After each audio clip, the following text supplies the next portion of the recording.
গতকাল রাত্রে আমাদের মাননীয় বিদ্যুৎ উপদেষ্টা আলজেরিয়ার দূতাবাস থেকে উপহার স্বরূপ একটি নৌকা পেয়েছিলেন। তো এই উপহার নৌকা নিয়ে খুব বিপাকে পড়ে গেছিলেন। পরবর্তীতে উনি ওনার ফেসবুক প্রোফাইলে বিষয়টি শেয়ার করেছিলেন এবং সবার মতামত চেয়েছিলেন। যদিও আমি অন্য কিছু মতামত দিয়েছিলাম ফান করে, কিন্তু মূলত বলেছিলাম 2 নম্বর অপশানটা বেটার।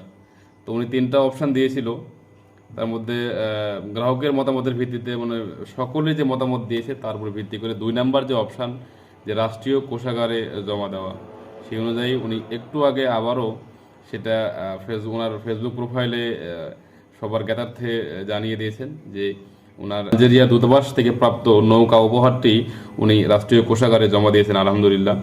তো আসলে আমরা এরকমই উপদেষ্টা দেখতে চাই বা এরকমই নেতৃত্ব দেখতে চাই যে জনগণের মতামতকে প্রাধান্য দিবে আর কি। ধন্যবাদ সকলকে, এবং আরও ধন্যবাদ আমাদের মাননীয় বিদ্যুৎ উপদেষ্টাকে। ধন্যবাদ। আসসালামু আলাইকুম।